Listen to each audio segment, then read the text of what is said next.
Welcome na naman po kayo sa ating panibagong video. Mga huli tayo ng isda gamit ang fish trap. Let's go, man. Yun, ang daming ilak. Mga 143 lahat. Tumitimbang to ng mga 1 hanggang 3 kilo. Ay, binibenta na natin yan. Alam nyo na.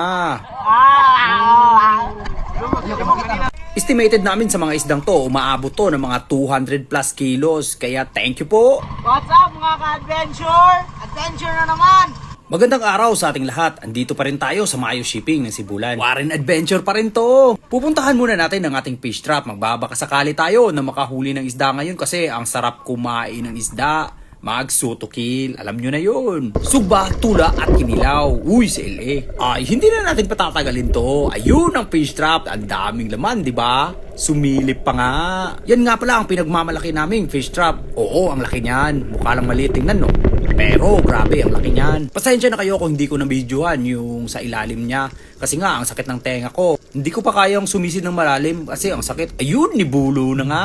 Grabe, ang dami talaga ng huli, no? Nagputi-puti. Nagkukumpulan sila sa loob ng fish trap. At sobrang happy ni Boss Erms na nakahuli kami ngayon. Kaya sabi niya, videohan mo na ako. Kasi nga, once in a life experience lang to. Kaya grab na natin ang opportunity. Kung nagtataka kayo kung bakit sila pumasok sa fish trap na yan, ewan ko kung bakit sila pumasok. Baka nagustuhan nila ang kanilang bagong tahanan. Yan kasi ang nagsisilbing taguan nila kapag hinahan sila ng malalaking isda. Kaya pumapasok sila. Oo, ganun. Binilang namin kung ilang piraso ang mga isdang to. 143 pieces ang mga isdang to. At tumitimbang to ng mga 1 hanggang 3 kilo. Yan o, tingnan nyo, ang lalaki niyan.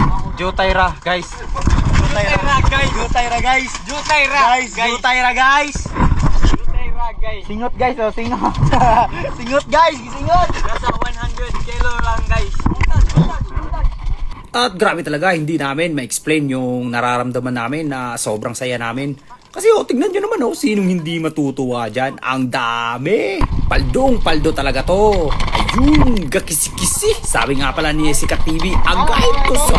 At kung nakaabot ka na sa video na to, ibig sabihin niya nag-enjoy ka sa panonood ng ating videos. Kaya share naman dyan. Pwede din kayo mag-heart at pwede din kayo mag-like. Uy, ikaw, mag-share ka na. Ayun, sapol! Paldo na naman sa bakuko. Mga ka-sakrot-crab. At pagdating namin sa daungan ay binilang na namin para malaman namin kung ilang piraso siya.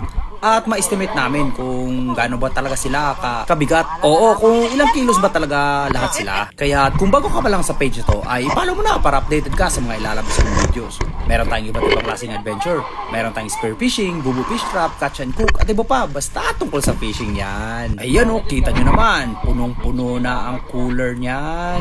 Puno na. Dami. At Napay grabe, ang dami pang natira. Hindi talaga namin na-expect na makahuli kami ng ganito. Thank you po. Thank you po, Lord. Naabutan talaga kami ng gabi sa pag-arrange lang ng mga isdang to. Ayan 3 cooler. At hindi pa kasama yung mga niluluto namin. At marami ding mga tao dito para naman makatikim sila kung gaano kasarap ang isdang to. Eto nga pala ay isdang ilak o di kaya buzzy drummer sa English. At yan, ready na namin ang aming pang-ihaw at yung tinolang isda. Yun nga pala ang palagay kong sinasabi pag may sipag at tiyaga, syempre may isda. Habang nagready ang ating ninong sa paghiwa ng mga sangkapern, yung sibuyas, kamatis at luya para sa ating kilawin. Hindi talaga kompleto ang ating kainan pag walang kinilaw. Ayun ang sarap. Kinilaw na ilak. Si Boss Erms nga pala ang nag-prepare niyan. At sa kabilang banda naman, nilagyan na ng ice ang ating mga isda. Syempre, si Remine Glass and Aluminum Supply ang naglagay ng mga isdang niyan. Si Riffy Albon, oo. At tumulong na rin si Boss J para mapadali ang paglagay ng ice sa isda. At pagkatapos niyan, ay alam nyo nang gagawin natin. Kainan na.